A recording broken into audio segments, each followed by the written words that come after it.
Bullo from the Department of Mechanical Engineering, Center for Control, Dynamic Systems and Computations from the University of California, Santa Barbara.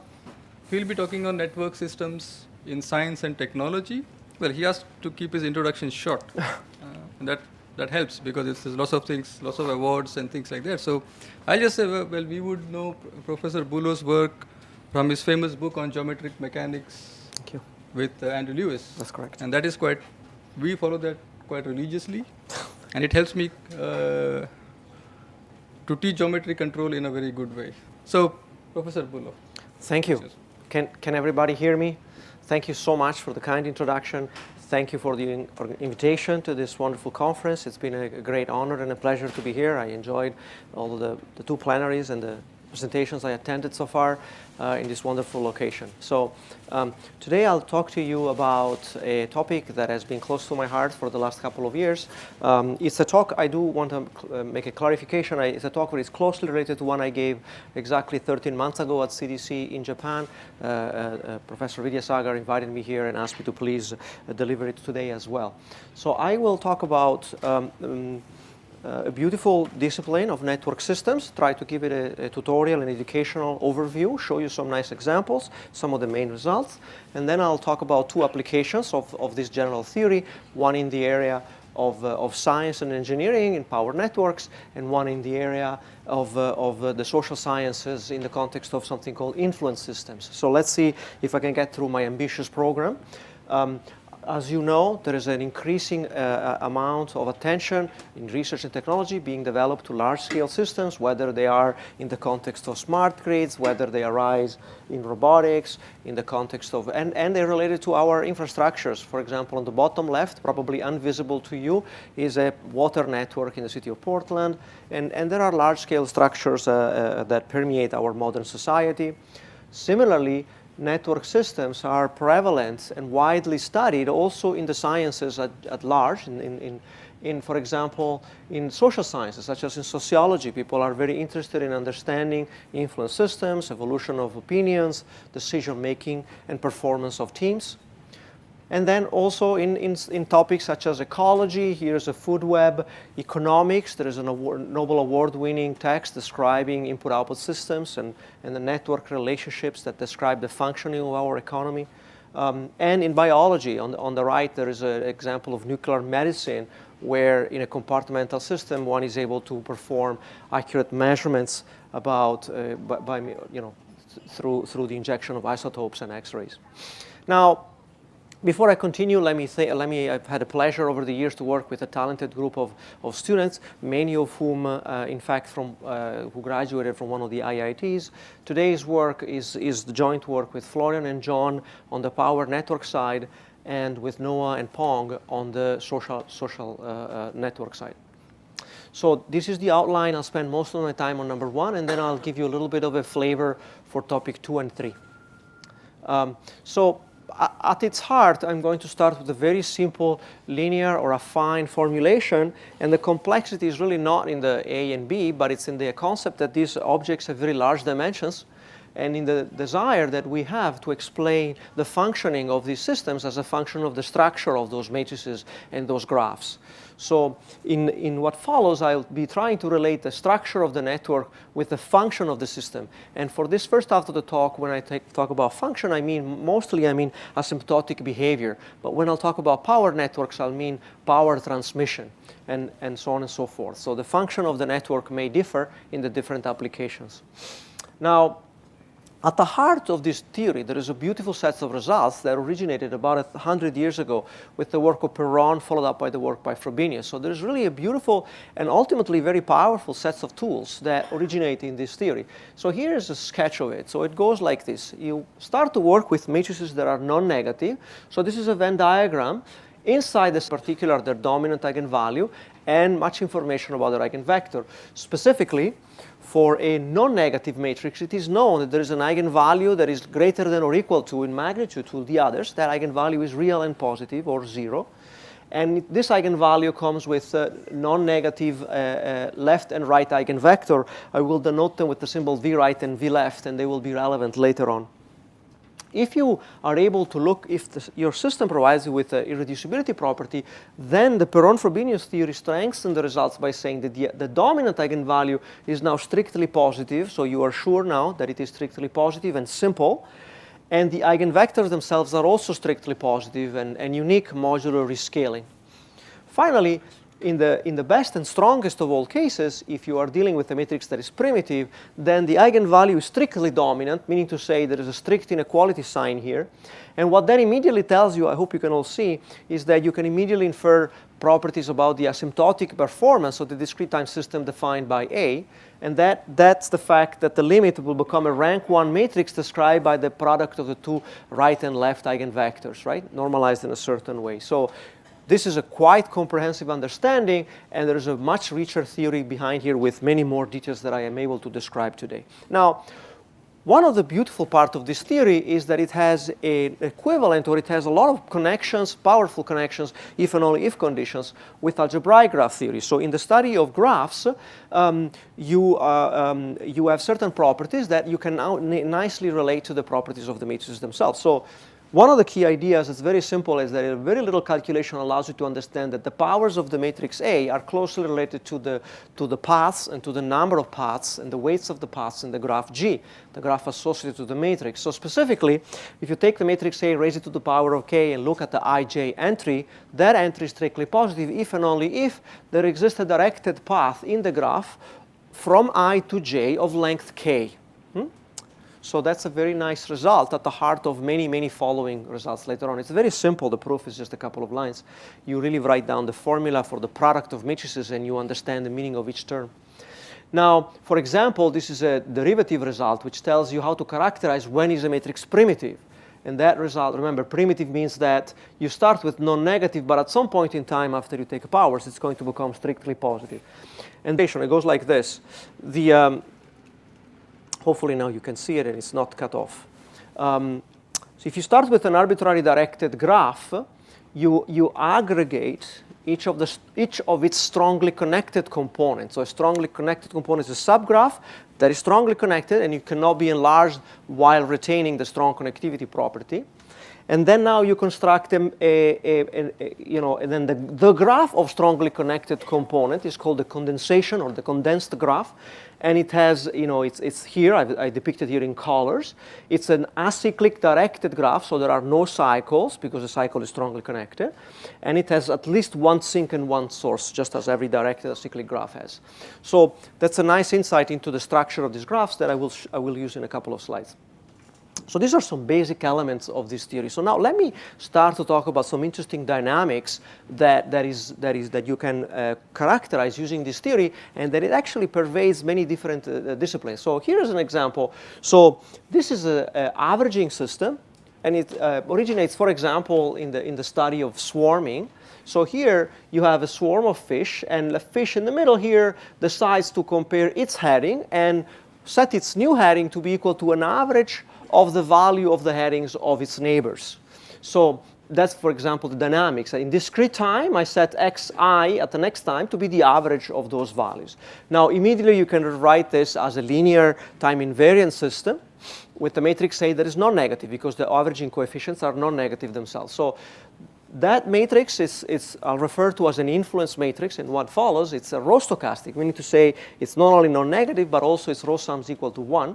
And there are results that one, using the tools I just described, one can get immediately on the behavior of this averaging system as time diverges. And so specifically, if you have a general directed graph with multiple condensed sinks, so remember, in the condensation, it's a cyclic graph, but there is at least one sink. In the picture I had before, there was more than one.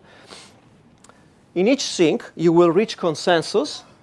And in the nodes that are not at sink, you will reach a convex combinations of the nodes that are at the sinks. Let me clarify what I mean by consensus. By consensus, I mean to say that the value of the state will reach the vector, a scalar multiple of the vector of ones, the scalar multiple being given by a dot product I'll discuss in a second. So here, in this group of fishes, if they're strongly connected, they will reach consensus. If they're composed of multiple condensed sinks, not a single strongly connected component, then in general you will reach consensus heading for each subgroup, and fish that look at both subgroups will reach a convex combination of the two consensus values. Now, what are the consensus values equal to? That's an interesting value, an interesting calculation that I'll use later. It goes like this. It's actually determined by the initial conditions x at time 0, but then multiplied by the left dominant eigenvector. So the left dominant eigenvector, I will normalize it now. It's not negative. I'll normalize it to have entries that sum to 1. So I'll think of it as percentages. And so the final value will be a percentage combination, right? A convex combination of the initial values. Some fish may have a larger influence than other fish. Some individuals in the group may have a disproportionately larger influence. So it makes sense to think of this vector as being as giving you a score, a measure of centrality. So I'll refer to it as influence centrality. Right? Okay.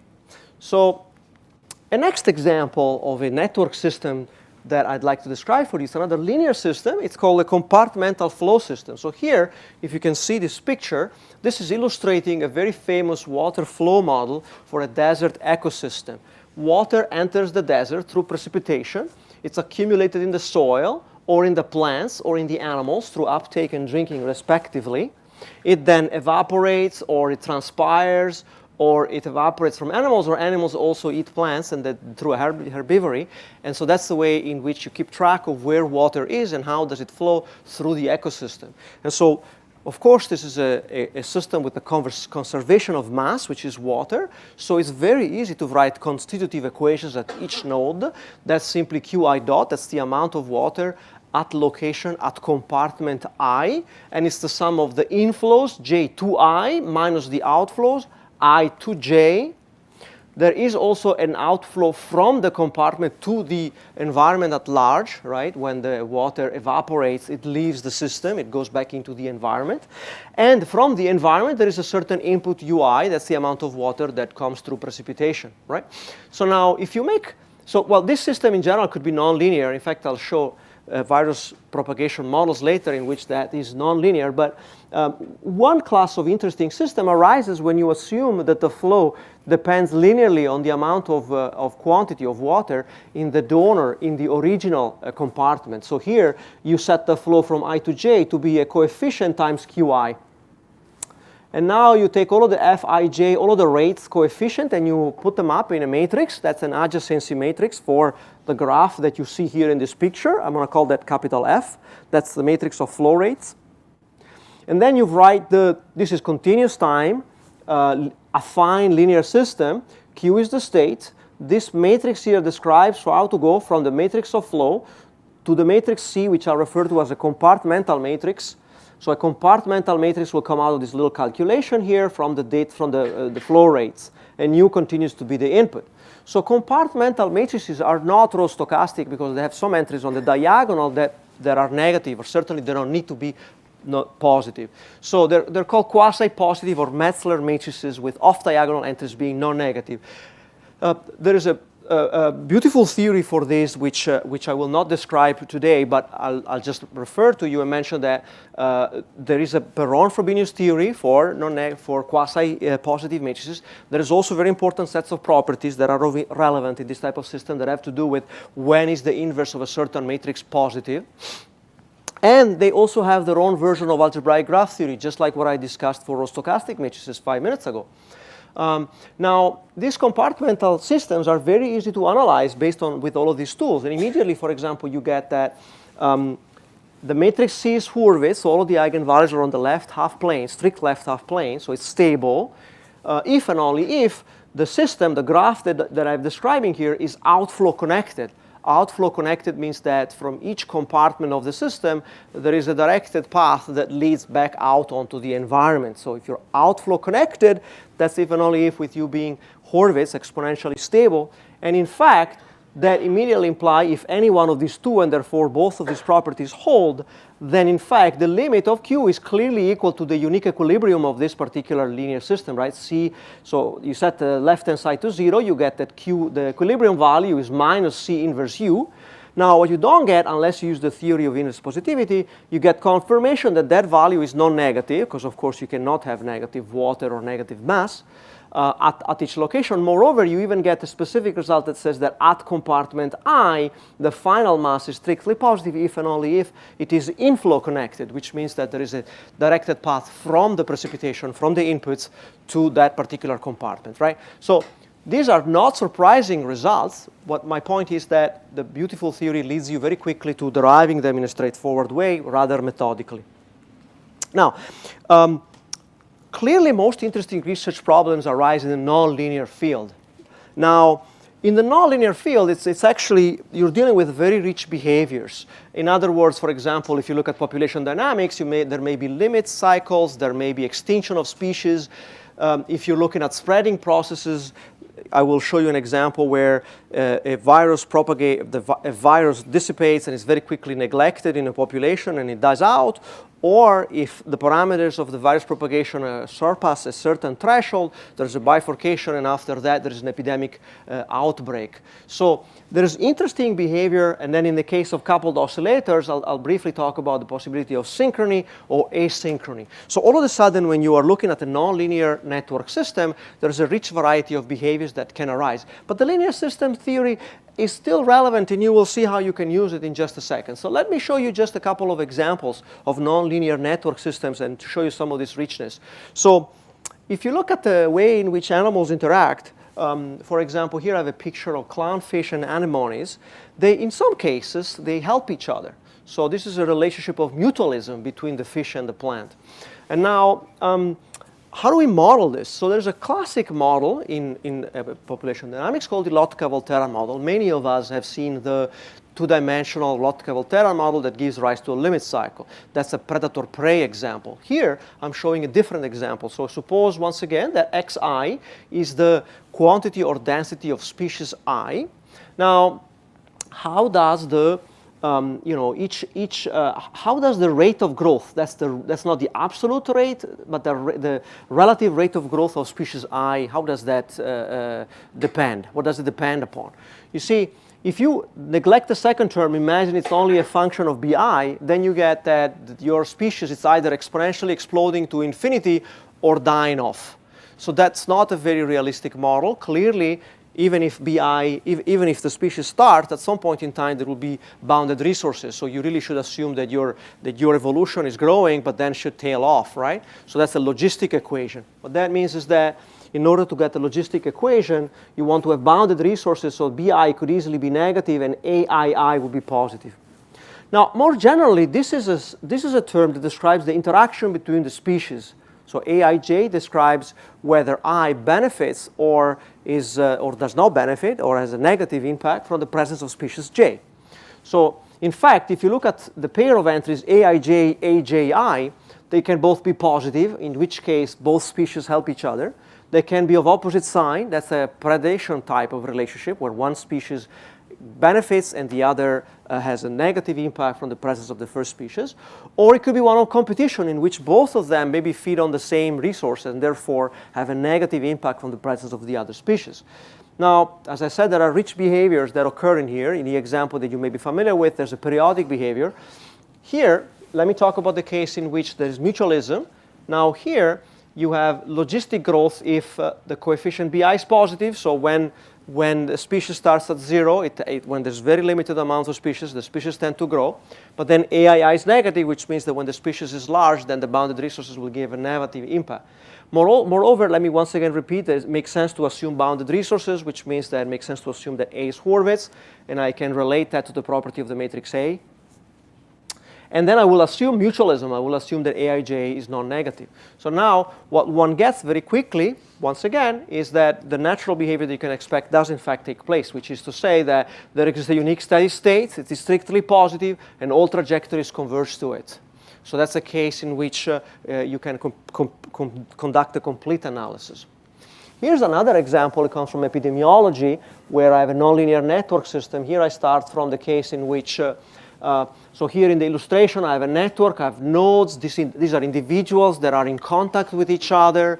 Some individuals are more infected than others, or actually, let me take a step back. This could be individuals, and the red level in those nodes could be the percentage or the likelihood of that individual being infected, or each of those nodes could be a city, and the amount of red I draw in that graph would represent a percentage of population in that city that is infected. Both interpretations are relevant and make sense under some assumptions in this setup. So the bottom line is that I have a value xi from 0 to 1 associated with each location. And here it's xi is very large, perhaps it is 1, and then the infection is propagating from this node, for example, to that one, right? Now, this is an SIS model, meaning to say that nodes can either be susceptible or infected, or they have a fraction of susceptible and a fraction of infected at each location. There is a rate with which the infection occurs and a rate with which you recover back to the susceptible state. Now, the likelihood of getting infected is proportional to a meeting between an infected and a non-infected person. When you think about that and you do some thinking about the stochastic analysis behind this all, you get a nonlinear dynamics. Here in red, the red part here says that the amount by which xi will get more infective is of course modulated by the infection rate. And then it's also modulated by the frequency with which I interacts with j, right? That's the matrix aij will describe the likelihood of individuals meeting, interacting. But then it's a quadratic term here, 1 minus xi times xj. Now, the rate of recovery here, I'll assume it to be just linear. And once again, here is a simple, nice equation in vector form for the network. So here, let me just analyze the case of irreducible contact matrices. There's some nice recent work by Ali Kanafer on the case of reducible matrices. Now, in that case, going back to the Perron-Frobenius theory, you know you have a dominant pair with left. In this case, I need the right eigenvector. Earlier, I used the left one, and the dominant eigenvalue lambda. And now it is known, there are some nice papers in the 1970s that were completely forgotten and then rediscovered in the late 2000s by some engineers. It's well known that there are two behaviors. If you are below the threshold, meaning to say if lambda is below 1, then 0 is the unique stable equilibrium. And moreover, this convex combination of the infected population goes to 0 exponentially fast and monotonically so.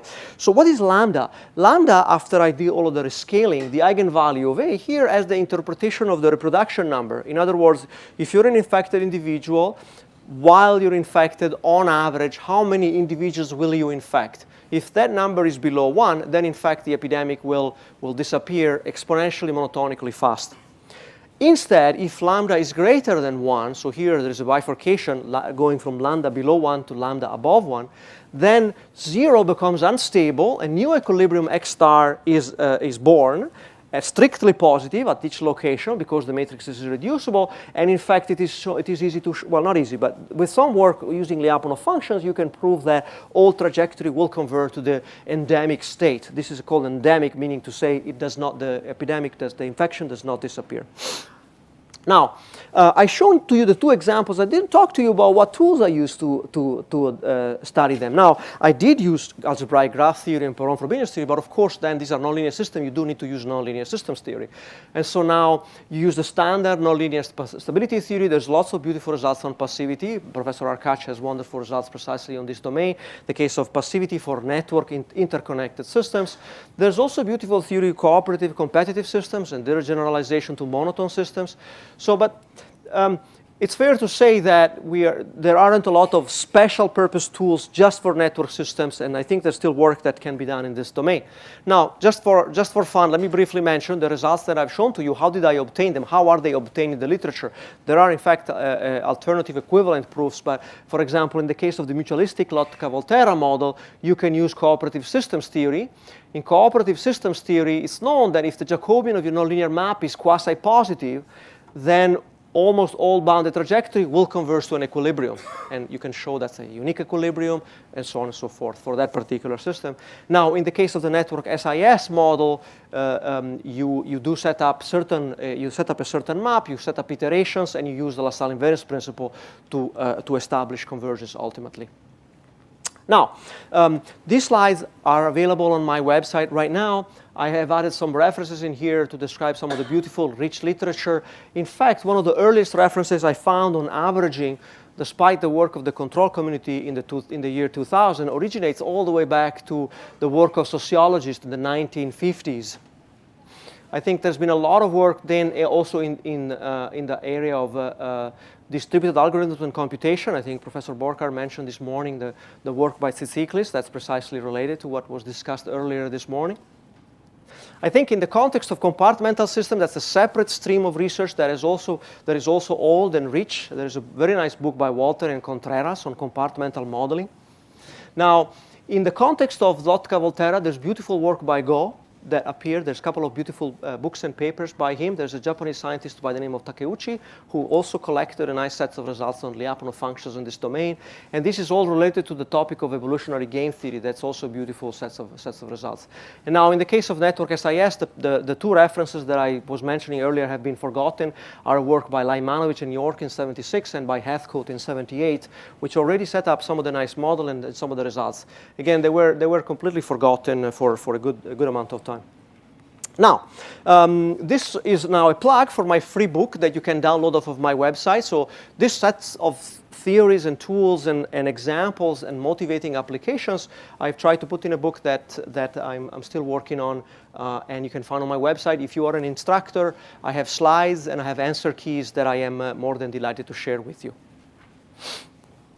Okay, so can I ask you how much time do I have? Now, this was my first part, a general introduction. Now I would like to show two areas that are two application areas where I'll show you some more design-oriented and analysis-oriented results. 25 minutes. 25 minutes, perfect. I think I am on time. And if I run out of time, as I typically do, please don't hesitate to stop me after the talk and ask me many more questions later on. I'll be happy to show you more details. Now, the first example is an engineering man-made system. The second one has to do with social influence system. That's from social sciences. Now, so I'll talk about power flow equations. That's a very basic tool and concept in the study of alternating current circuits and power networks. I will not talk so much about design, but let me just clearly mention to you that these are at the heart of many analysis, monitoring, and design problems, right? They are the heart of understanding whether the power network possesses an operating condition, a secure operating condition away from failure. Power flow equations are at the heart of many feedback control schemes and many economic optimization problems. In fact, you find them pretty much everywhere, right?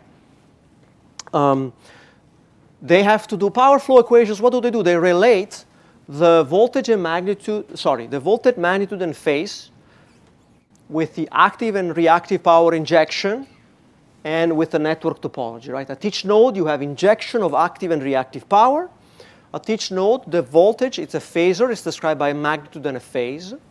And these variables are all related by some parameters which are given to you by the admittance matrix of the network. And what do I want to do? Well, I know there are accurate numerical solvers that are currently in use, but I would like to take one more look at power flow equations and try to relate the network structure to the network function. So the network structure here really is just an admittance matrix describing the alternating current circuit. And the function here is power.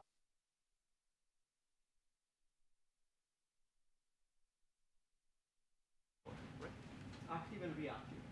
So there's a lot of math and there's a lot of physical modeling. Did I kill the hardware? Too much power. I let you do it. Can you all hear me? Or do I need to speak into that now? If I'm here, can you hear me? The one in the back, can you hear me, or do you want me to use the microphone? Okay, look like everybody is okay. All right, perfect. So, okay, so here's the 30-second summary. So I'm going to assume I'm in quasi-synchronous evolution, so everything is running at 50 hertz or 60 hertz, so I have a magnitude and a phase for each variable. Now, power, my network consists of red nodes, which are the loads, and blue nodes, which are the generators. which means the generator means the active and reactive power are going to be positive at the generators. So active power is positive, and then if you're a load, active power is negative. Now, let me clarify. So everything is oscillating, right? It's oscillatory signals. So even instantaneous power is oscillatory. If you take the average of the oscillatory power, instantaneous power, that's called real power, active power, and then the deviation from the average, that's called reactive power. Now, if you're a user, some of your devices may need reactive power, and if you're a utility, you don't want to provide reactive power because it actually provides no money to you. But in any case, the point is that there's both active and reactive power that describe the total amount of power transmitted by the network. Both of them need to be balanced. Now I'm going to assume lossless lines, and I will actually look at the coupled equation, the coupled power flow equation. So in a first approximation, well, first of all, let's step back. So at each node there are 4 variables, because at each node you have the magnitude and the phase of the voltage, and then you have an injection of active and reactive power. So there are 4 equations at each node. These 4 equations are 4 variables at each node. How do you determine the 4 variables? Well, 2 of them are going to be like, if you are a generator, typically as a generator, you provide a certain amount of active power, and you set the voltage at certain high level. So 2 of the variables are set at the generator location. The other 2 are variable and are determined by the network. The other 2 being the angle and the reactive power provided. At the load, instead, you have a certain amount of reactive power that you need and a certain amount of active power. So in other words, at each location there are 4 variables. 2 of them are determined by the nature of the node. The other 2 are determined by the power flow equations. There are 2 power flow equations at each node, and in this slide they're written as decoupled. There is an active power flow equation and a reactive power flow equation. In the first approximation, the active power flow is uniquely related to the difference in the phase angles, and the reactive power flow equation depends uniquely upon the voltages, right? This is an approximation, but it's good enough for today. Now, the first equation says, for example, that the total amount of power injected at node I is equal to Hello, the check. law. So this is a Kirchhoff conservation law. The total amount of power that goes from I to J. How much power goes from I to J? Well, that's the maximum amount, Aij, times the sine of the angle, the sine of the phase angle between I and J, theta I minus theta J. So in other words, if the 2 nodes, generator and load, are at the same angle, theta I equal to theta J, you transmit no active power. As the 2 angles become out of phase, then you transmit real positive power, right? When that angle reaches 90 degrees, that's the maximum amount of power. If the angle becomes larger, if you want to transmit more power than that, there's no solution, right? There's no solution because you just cannot carry more power than that from the network. Now, in the I'll give you a similar interpretation for the reactive flow in a second. Let me talk some more about the problem. What is it that I want to do? So these are the 2 equations, and I want to understand as a function of the network parameters. The network parameters are essentially just the Aij here and the Bij there. I want to understand whether those equations admit a solution, which is going to be called an operating condition for the power network. And then I want to understand, whether that's stable, how far am I from stability margins from the point where that solution disappears. I also want to understand how much power can I transmit. What's the maximum amount of power in some sense that I can transmit. Now, before I continue, let me mention that these are static models, but, and I don't have time today, but they're closely related to dynamic models. For example, Berger and co-workers many years ago introduced something called the coupled swing equations. These are the coupled swing equations for the network of generators. There's a second order, inertia and damping, and then the right-hand side is precisely the equilibrium equation that I've shown to you, and that's called the equation on the top left, right? I just took the sum of the Aij and took it on the right-hand side. So the equilibrium equation that I am trying to solve is in fact closely related to that, right? Also, the equilibrium equation is closely related to this model from dynamical systems and physics called the Kuramoto model of coupled oscillators. Kuramoto models are widely studied and very relevant, or shown to be relevant models in a number of phenomena, whether they're scientific, social scientific, or engineering phenomena. So here we're looking at static models, but they are applicable to a number of dynamic models as well. Now, here's what's going to happen. So, as I told you, when I try to transmit more and more power, the angles are going to become larger and larger. In the first approximation, that's a linear behavior. Now, it's as if I had a spring. As I apply a force, the spring stretches. Except that now my spring is not linear ideal forever. At some point in time, the spring will undergo a bifurcation and there will be no more solution, right? So that's what I'm trying to formalize. Now, I don't have a one-dimensional spring. I have a network that I am playing with. So let's try to do the spring analogy for a network. How does that work? So this is the simplest I can think of. So I imagine I have one-dimensional objects moving on a line. Now, this node here is connected to two other nodes.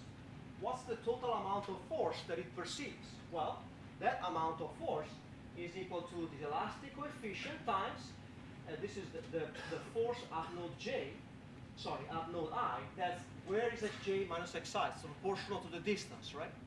So this is simply the sum, the resultant force applied on node I from the other nodes j that are connected to it. Now, it turns out that there is a matrix called the Laplacian matrix that captures exactly this relationship. Now, the Laplacian matrix is very closely related to the adjacency matrix A that I've been playing along for the whole time. So, in fact, what it is that it's minus A plus the sum of the rows of A. So here I brought the diagonal matrix whose diagonal entries are equal to the row sums of A. So here I brought A times 1n, so you get the row sums, and then you put that in a diagonal matrix, right? Now, this Laplacian matrix is known to have an eigenvalue equal to 0. And it's known to have all other eigenvalues with strictly positive real part, with positive or non-zero real parts. Now, let me let lambda 2, if the graph is undirected, then the eigenvalues are real, fine. Now, let me let lambda 2 be the second smallest eigenvalue of L. So if the graph is undirected, L is symmetric, the eigenvalues are real, 1 we know is at 0, all of the others are positive or 0. So lambda 2 is the smallest. If the graph is connected, lambda 2 is strictly positive. Otherwise, lambda 2 is 0. But I'm going to assume my graph is connected, so lambda 2 is positive. Lambda 2 is referred to as the algebraic connectivity, and it's been popularized in the work by Fiedler, who studied all of the beautiful properties of these eigenvalues of the Laplacian matrix, which, again, the Laplacian matrix is another object studied in algebraic graph theory, just like the adjacency matrix. Now, okay, I want to solve two simple spring network problems. These are really elementary, they're like undergraduate complexity. So suppose I apply some forces on my masses there, and let's suppose those forces are balanced, meaning to say the sum to 0, right? Otherwise, the entire system will go to the right. It will go to the right or to the left. We'll accelerate uncontrollably. What's an equilibrium set of positions? Well, it turns out that you just have to compute a pseudo-inverse of the Laplacian matrix, left multiplied by the load, the forces, and that's your value of the equilibrium position for the masses. Of course, you can also translate everything, fine, but that's the solution. So you just take a pseudo-inverse of L to compute the equilibrium position. So as a function of the forces, the displacements, there's an L pseudo-inverse, all right? Now, instead, if you ground your network, meaning to say you connect you fix the location of one of the objects. In this case, I introduced one more object, the wall, and I connected it with one more spring. But now there still are only 3 moved variables, right? Now, if you ground your network of springs, then imagine you apply no forces. If you apply no forces, there is an equilibrium position, right? Let's call that x rest. And the deviation from the equilibrium position is given to you by the inverse of L. Now, because this new Laplacian is going to be a variation of the one before, it's the Laplacian for the whole network where I remove row and column corresponding to the node that is now grounded, right? So if I take a Laplacian and I ground a node, then it's the grounded Laplacian, you remove row and column corresponding to the grounded node. All right, so now I can just take an inverse, right?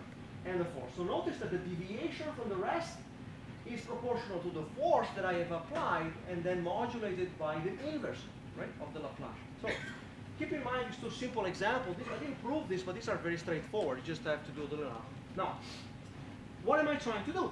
I'm trying to find out if there are angles that can carry the amount of power that I would like to have, right? So the power is pi. Remember, some of the pi's are positive, the generators, some of them are negative. In order for an equilibrium to exist, it is immediate to show that the total amount of positive power must be equal in magnitude to the total amount of negative power. There has to be power balance at each instant of time. Otherwise, there simply is no solution. Now, what is happening here?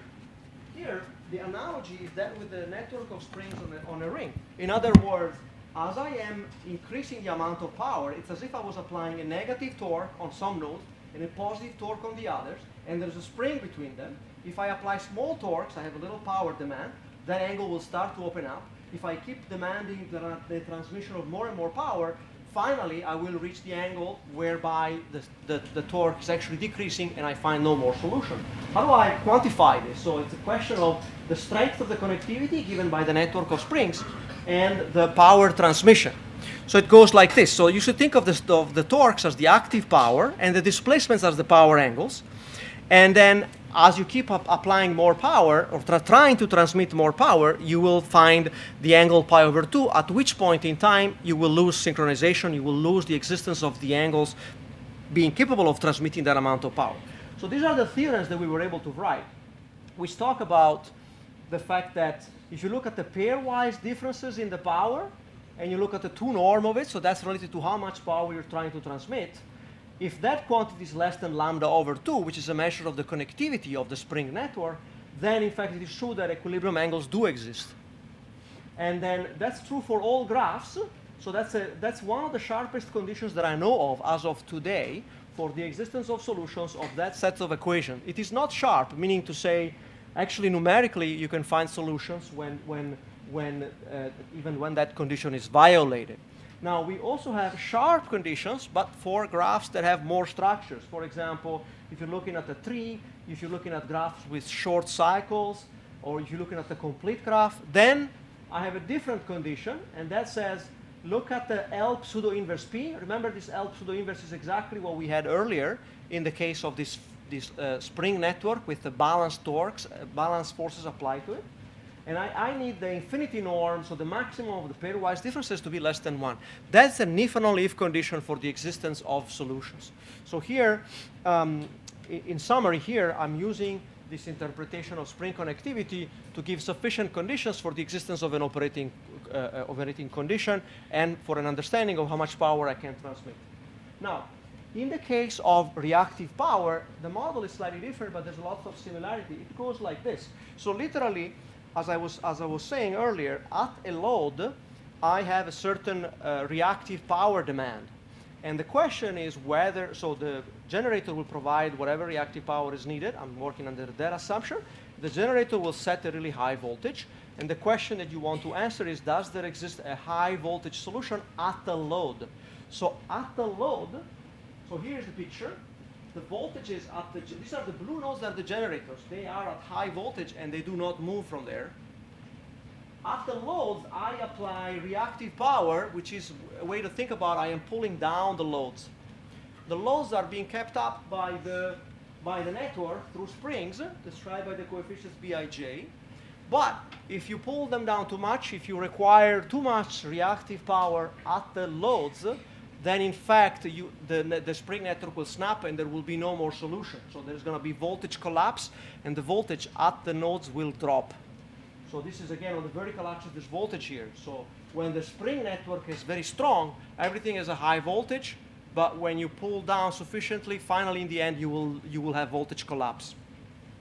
Now here I already explained this interpretation. These are the set of equations which look alike a set of a spring network. The bottom line is that here, for the case of the reactive power, we're able to complete the analysis in a more comprehensive way. That's a sufficient condition, but it's really not as bad as the one before. This is relatively close to being sharp. And it says that here I have a grounded network, right? Because those nodes are at fixed voltage.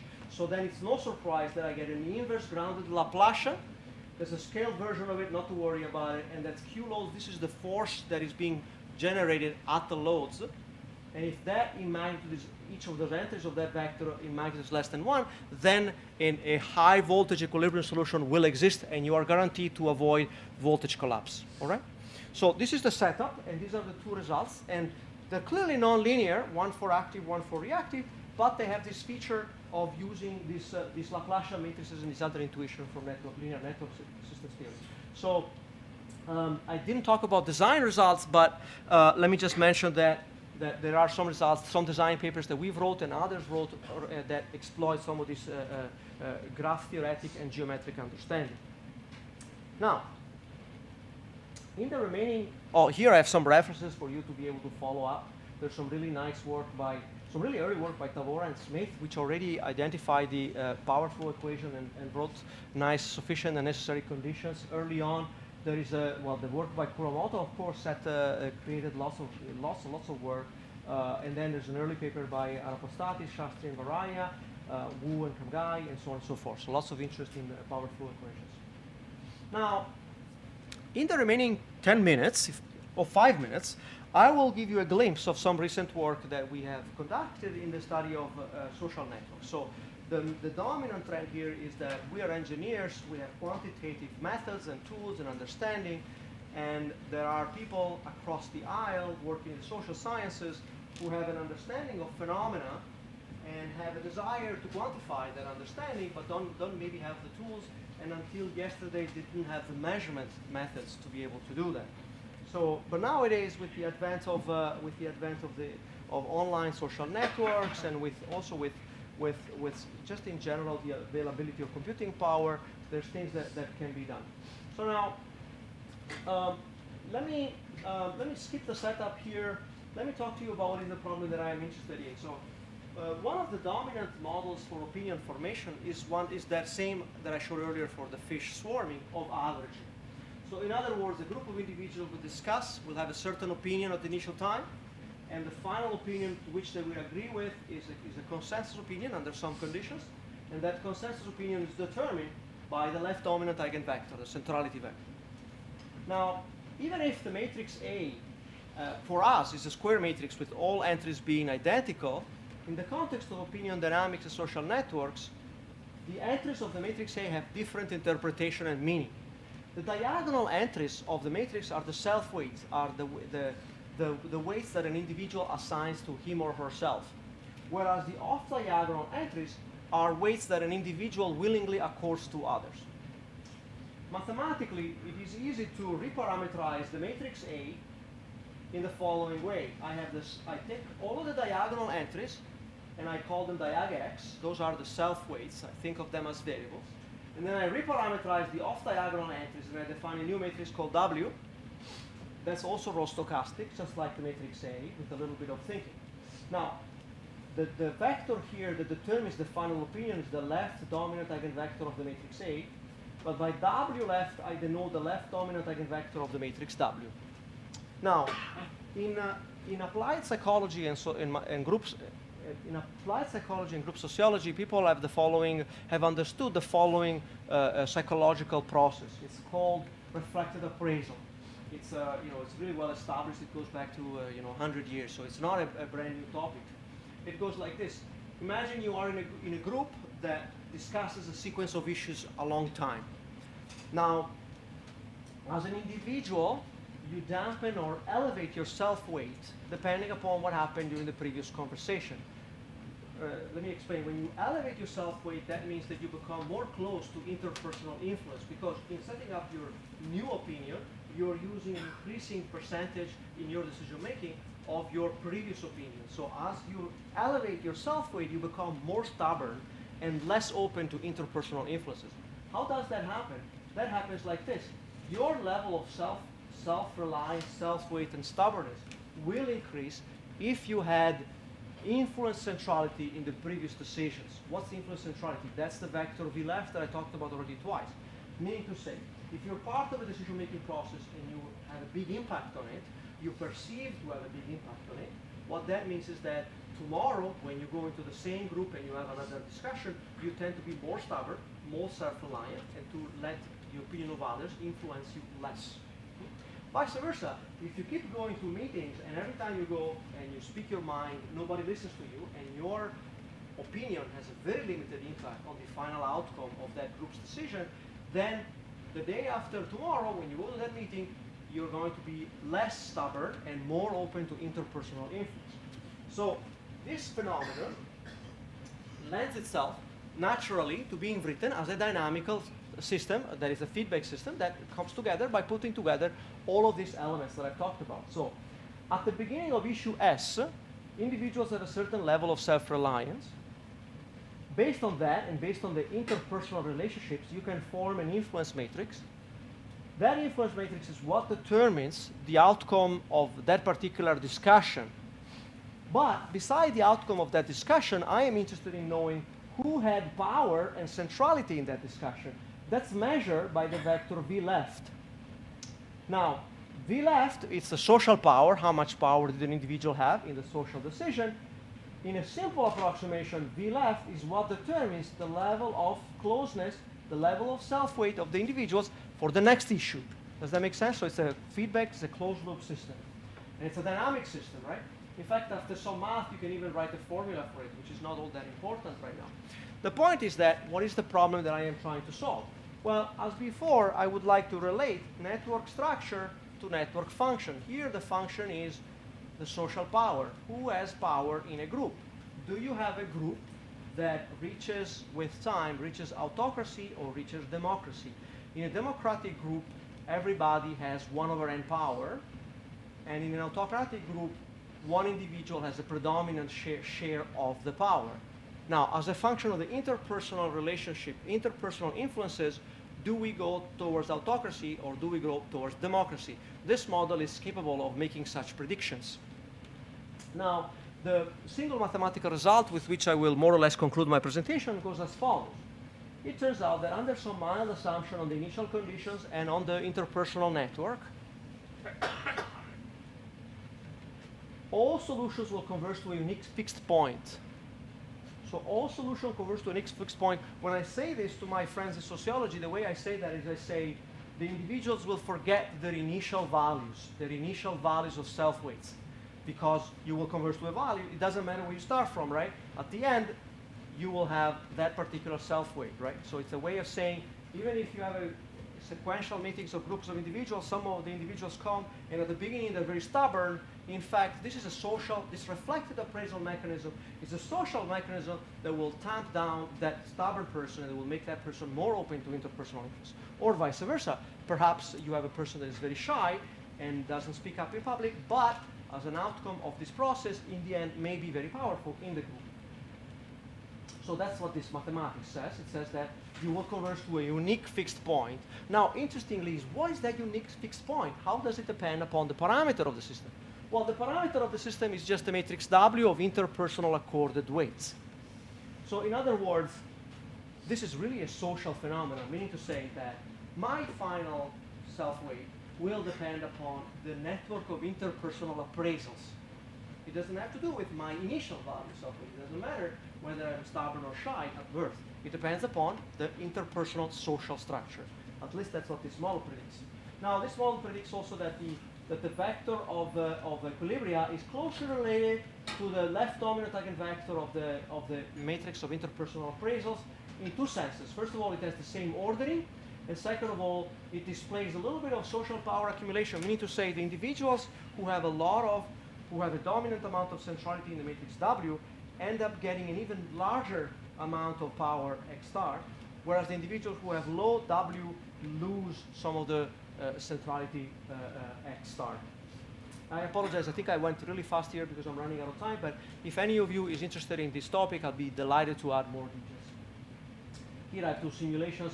If I have a matrix W is W stochastic, this is the case of democracy. These are some simulations illustrating that. And if I have a network that has a star topology, then the center of the network, the center of the star topology, will end up having 100% social power in this model. To cut a long story short here, what this work does is that we present a new perspective on influence networks and social power, a perspective that is grounded in dynamics and feedback and network systems. And that, in fact, I don't have time to talk about it today, but if you're interested, we do have some empirical validation. We conducted some experiments with human subjects and collected some data and verified some of the aspects and some of the behaviors predicted by this model. Now, there's some references in here. Let me conclude. Let me conclude by saying, so let's take a step back. I've talked about three things.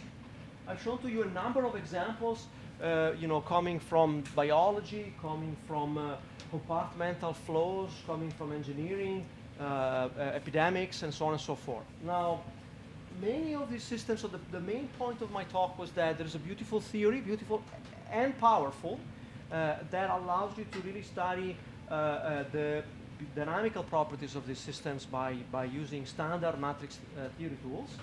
And then I believe also in the two contexts, the two example systems of power and social, power network and social influence, the problems I looked at are pretty fundamental, and it's interesting to bring together the general theory with these application areas.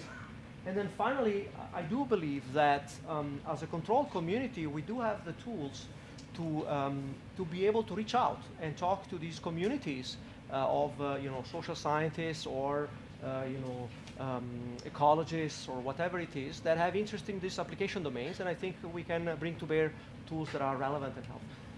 Thank you for your attention.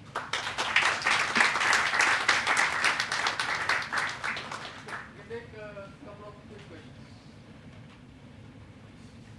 Have you considered financial networks? Myself, I have not. However, it's a great question. There's lots of interest. First off, there's a beautiful book by Matthew Jackson, an economist at Stanford, entitled Social and Economic Networks, in which many interesting phenomena are modeled. There is a group at MIT, Tarun Acemoglu has been writing a number of papers, and Reza Tabesalahi at Columbia. Lots of interesting models from economics and finances. I think I had a picture of the book by my mind is blanking right now.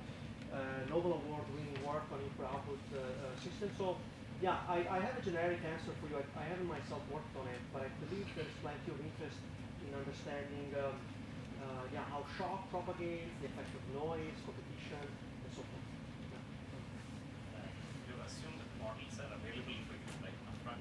That's a great point. So suppose I have data. Have you looked at the possibility of reconstructing the networks from data? Myself, I have not. I apologize.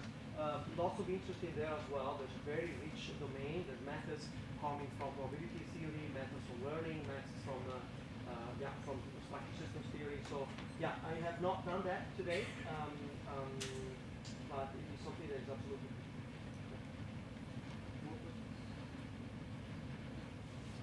Work on the smart grids of these cognitive systems. Right.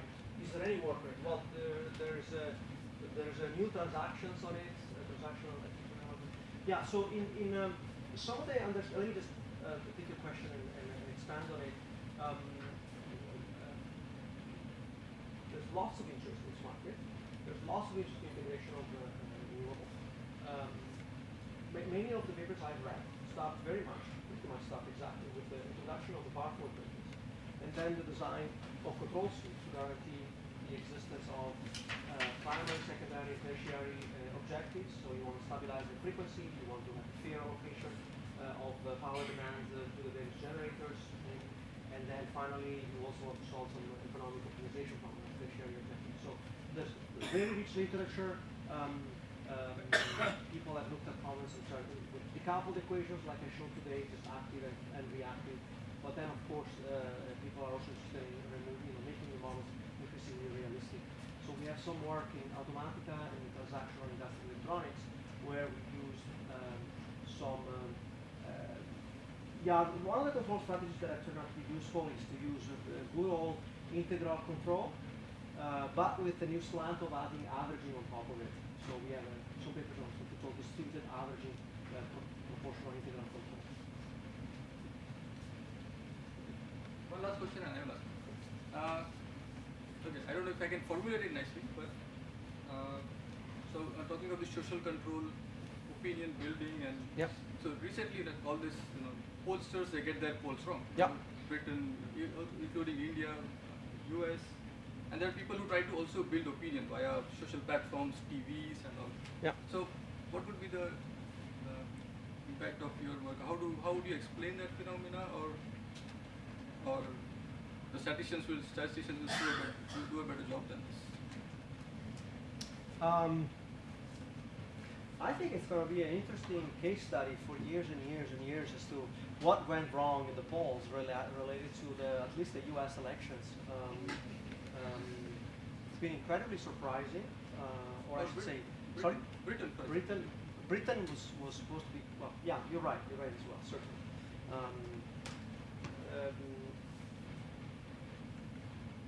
I don't know that so one of the slides I skipped because in the interest of time, was describing the scope of the model. And so the scope of the model that I've described today was really centered on groups that are organized in a certain way and that are deliberative groups in which a certain group of individuals repeatedly meet. I think my models are far from describing a reality in which individual society are subject or have access to completely different sources of information and form opinions in a very isolated way. So I think my answer is that there's a gap here for sure. To a politically incorrect question, you talk of democracy and autocracy.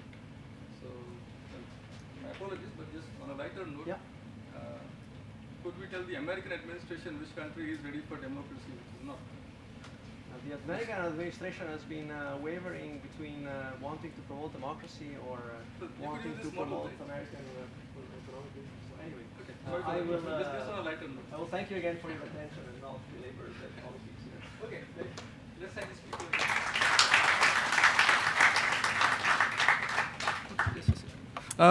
A couple of announcements to make. So for the student support program candidates, you are required to submit your documents at 5 p.m. at the registration desk. For the banquet dinner, there will be a bus starting from here, not a bus, there will be 3 buses starting from here at 7:20 p.m. So we can just assemble just outside.